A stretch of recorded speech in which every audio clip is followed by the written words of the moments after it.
अस्सलाम वालेकुम, कैसे हैं आप सब। बैंगन गोश्त की रेसिपी आज आप लोग से शेयर करूंगी और बहुत ही मज़े का बैंगन गोश्त बनता है। आप जब बच्चों को खिलाएंगे तो बच्चों को लगेगा ही नहीं कि आप बैंगन जो है गोश्त के साथ मिक्स करके खिला रहे हैं। बैंगन का ये जो छिलका होता है इसमें बहुत ज़्यादा न्यूट्रिशंस होती हैं, तो इसलिए मैंने इसको रिमूव नहीं किया, लेकिन अगर आप करना चाहें तो आप बिल्कुल रिमूव कर सकते हैं। ठीक है। बैंगन को कट करते हुए आपने ध्यान रखना है कि समटाइम बैंगन के अंदर कीड़ा या सुसरी भी होती है। जैसे मैंने आपको इससे पहले मैं रेसिपी शेयर की थी भिंडी गोश्त की, तो उसमें भी मैंने आपको बताया था कि कीड़ा या सुसरी होती है, तो ध्यान से कट करिएगा। बहुत से ऐसे लोग हैं जो फर्स्ट टाइम बना रहे होते चीज़ को, तो उनको पता नहीं होता है। तो काले रंग की कोई चीज़ भी आपको बैंगन में नजर आए तो आपने उसे कट करके उस हिस्से को फेंक देना है। और अब हम करेंगे इस बैंगन को डीप फ्राई। और मोटा मोटा मैंने इसे काट लिया है, छोटा छोटा नहीं काटना है आपने, और ना ही ज़्यादा आपने इसको कुक करना है। बस हाई फ्लेम पे आपने इतना पकाना है कि बैंगन के ऊपर एक कलर सा आ जाए और बैंगन का जो कच्चापन होता है ना वो ख़त्म हो जाए। बैंगन को हमने फ्राई कर लिया। तकरीबन ये 4 बड़े बैंगन थे जिनका मैंने इस्तेमाल किया है। तो आए गोश्त तैयार कर लेते हैं। यहाँ पर देखें मेरे पास मटन है आधा किलो। कोशिश क्या करें जब भी आप सब्जी गोश्त बनाएं तो बोनलेस गोश्त का इस्तेमाल क्या करें। लेकिन आज जो मैं गोश्त यूज़ कर रही हूँ ये बोनलेस ही है, लेकिन इसमें 1-2 बोटियाँ जो है हड्डी वाली हैं, लेकिन आप कोशिश करिएगा कि बोनलेस गोश्त का इस्तेमाल करें। 2 टमाटर इसमें डाल देंगे और 2 प्याज है मेरे पास, ये शामिल कर देंगे। अदरक लहसुन का पेस्ट हमें चाहिए होगा और नमक हम इस्तेमाल करेंगे। 2 गिलास पानी डाल के हम गोश्त को गला लेंगे अपने गोश्त के हिसाब से, अपने प्रेशर कुकर के हिसाब से। आप पानी को ज़्यादा कम कर सकते हैं। 15 मिनट लगेंगे हमारे गोश्त को गलने में। जब ये सीटी घूमना शुरू होगी आपने 15 मिनट तब काउंट करना स्टार्ट करने हैं। गोश्त को पकते हुए 15 मिनट हो गए थे। मैंने इसके वेट को हटा दिया था। अच्छी तरह से इसके प्रेशर को रिलीज होने देना आपने। उसके बाद आपने इसके ढकने को खोलना है, ये बहुत इंपॉर्टेंट है, इसलिए हर वीडियो में मैं ये बात करती हूँ, तो इस चीज़ का जो ख्याल रखा करें।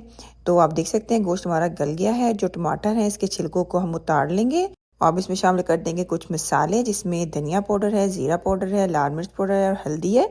रेसिपी की जितनी भी क्वांटिटी है ना वो डिस्क्रिप्शन में लिखी हुई है, आप वहाँ जाके रेसिपी को ले सकते हैं। तो मसालों को डाल के अब हमने गोश्त को इतना भुनना है कि साबित साबित आपको प्याज टमाटर नज़र आ रहा है ना, ये अच्छी तरह से मिक्स हो जाए। इस स्टेप पे आपने ऑयल बिल्कुल भी नहीं डालना है। ऑयल आपने कब डालना है ये मैं आगे जाके आपको बताती हूँ। आप देख सकते हैं गोश्त को बहुत अच्छी तरह से मसालों के साथ मैंने भून लिया है और बिल्कुल प्याज टमाटर जो पहले नज़र आ रहे थे बिल्कुल नज़र नहीं आ रहे हैं। अब इसमें शामिल कर देंगे फ्राई किए हुए बैंगन, और यहाँ पर देखिए कटी हुई हरी मिर्ची हैं 2 और हरा धनिया है, ये शामिल कर देंगे।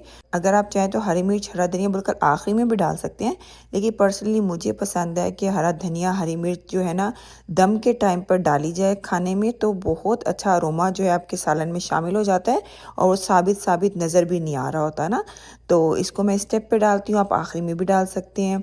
तो अब आंचों कर देंगे बिल्कुल लो। आप देख सकते हैं हाई फ्लेम पे था इस टाइम पे मेरा चूल्हा, और मैंने इसको लो कर दिया है और कवर कर देंगे। लो फ्लेम पे 15 मिनट के लिए पकने देंगे। हमने ऑयल का इस्तेमाल बिल्कुल भी नहीं किया है। जो हमने बैंगन फ्राई किए हुए डाले हैं ना उसके अंदर से जितना भी ऑयल है ना वो इस दम के टाइम पे निकल आएगा। ठीक है।